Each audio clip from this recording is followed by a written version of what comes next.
ராஜம்மாள் கோவிந்தன். ஆமா சரி. ஆமாங்க, கரெக்ட். நமது ராஜம்மாள் கோவிந்தன் ஐயா அவர்கள் நமக்காக நன்கொடைகளை வாரி வழங்கியிருக்காங்க. சாமி, இந்த நாச்சிபாளையத்திலே குடியிருக்கும் நமது காளியம்மனுடைய அருளால அவர் வாழும் வாழ்க்கை செய்யும் தொழில் மேலும் ஓங்கி வளர்ந்து காத்து கருப்பி கந்திஷ்டி பில்லி சூனியம் பேய் பிசாசு மந்திரம் தந்திரம் எவ்வித துன்பங்கள் துயரங்கள் இருந்தாலும் இந்த அம்மனுடைய கடைக்கன் பார்வினால் மலை போல வர கஷ்டம் எல்லாம் பனி போல விலகி அவருக்கு நோயற்ற வாழ்வும் குறைவற்ற செல்வத்தோடு நீடூழி வாழ வேண்டும் என்று நமது காளியம்மனை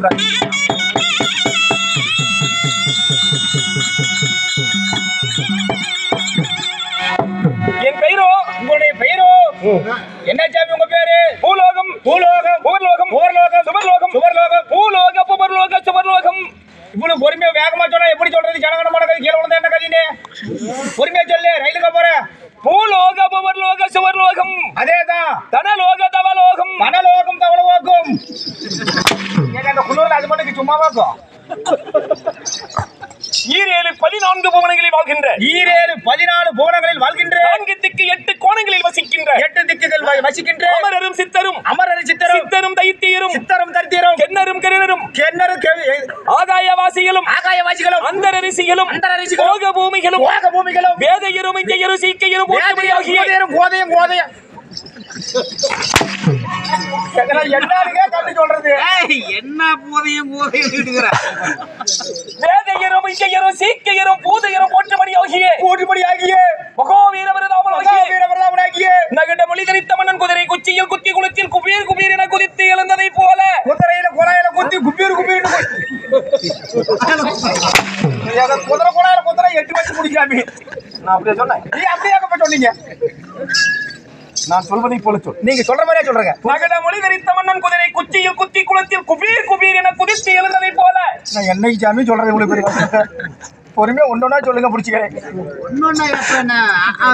எழுதி கொடுப்பாங்க.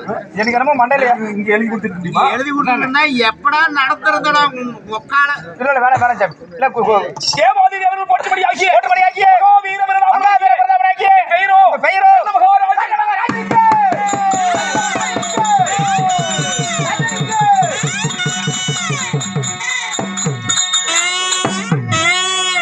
சாமி. என் பேரோ கருணாகினும் சாமி மன்னாதா மன்னா நாதா. உங்களுடைய பெயர் கருணாக இருந்தாலும் இப்பேற்பட்ட கர்ணமகராஜனை இவ்வளவு ஒரு வீரத்தோடு இவ்வளவு ஒரு தீரத்தோடு உண்மைதான் உங்களை பெற்றாங்களே. உங்களுடைய டாடி மம்மி யாருங்க? இங்கிலீஷ் தெரியாதா? என்ன சாமி செட்டில் நான் ஒருத்தனே தான் படிச்சாலாட்டு இருக்குது. ஆமா, நாங்களாம் மலைக்கோட பள்ளிக்கூடத்து பக்கம் ஒதுக்கலாம். டாடி மம்மினா உங்க அப்பா அம்மா யாரு சாமி? இங்கிலீஷ் வேண்டாம். இங்கிலீஷ் வேண்டாமா? இது என்ன ஊரு? இது நாச்சிபாளையங்க, தமிழ்நாடுங்க. தமிழ்நாட்டுல நாமெல்லாம் தமிழ் தானே? ஆமா. எது இங்கிலீஷ்? இல்லைங்க, மொழி நிறைய இருக்குது இல்லைங்க. நம்ம தாய்மொழி தமிழ சொல்றா. லேடிஸ் அண்ட் ஜென்டில்மேன், நான் ஒரு மென்டல் மேன். இங்கிலீஷ் பேசுங்க. மென்டல் மேன்னா ஒத்துக்கிட்டா சரிதான். உங்களை பெற்றது நீ மென்டல் மேன், நான் எதுக்கு மென்டல் மேன் ஆக முடியும்? உங்க அப்பா அம்மா யாரு சாமி? அப்படி சொல்லு. நானே ஒரு பேர் வாங்குறதுல சாமி உங்ககிட்ட. என்னை பெற்ற என் தாய் தந்தைகள் யாரு சாமி? இந்த கண்ணனையும் பெற்றாலே என் அன்னை. யாருங்க உங்க அப்பா? பாருங்க உள்ளார செட்டி வேஷம் போட்டுக்கிற அப்படி அடுத்த அவர் தான் வருவோம். தாயில் பிறந்த கோவிலையா தந்தையின் சொல்லிக்க மந்திரம் இல்லையா? ஆமா. அன்னையும் பிதாவும் முன்னின்ற தெய்வம் ஆலயம் தொழுவது சாலவன் என்று மாசற்ற தெய்வம் மங்காத மணிவிலுக்கு நான் குடியிருந்த கோவில் யார்? குடியிருந்த கோயில் அது எம்ஜிஆர் நடிச்ச படம். தாய் சொல்லை தட்டாதி. அது சிவாஜி நடிச்சதுங்க. தாய்க்கு பின்தாரம். அது ரஜினி நடிச்சது. எங்கள் வீட்டு பிள்ளை. அது அன்னை ஒரு ஆலயம். அது ரஜினிங்க. தாய் மீது சத்தியம். அது எம்ஜிஆர்துங்க. எம்ஜிஆர் படத்துல நீ தாங்க குடியிருந்த கோயில் எம்ஜிஆர். எங்க வீட்டுக்குள்ள பூரா அதெல்லாம் எம்ஜிஆர் நடிச்ச படம் சாமி. என்னை கருவறையிலே 10 மாதம் சுமந்து ஆமாங்க தன் வயிற்றிலே சுமந்தாலே என் அண்ணன். ஏன் சாமி வவுறு வலிக்குதா? அந்த வயிற்றை தாண்டா நான் கோயில்னு சொல்றேன். இந்த வவுறு தான் கோயிலுங்க. சுமந்து என்னை பெற்றாலே என் தாய். யாருங்க? அந்த மாசற்ற மாணிக்கு. யாரு சாமி? அந்த மங்காத மணிகளுக்கு. ஐயோ யாரு சாமி? ஓட்டு பண்ணியா?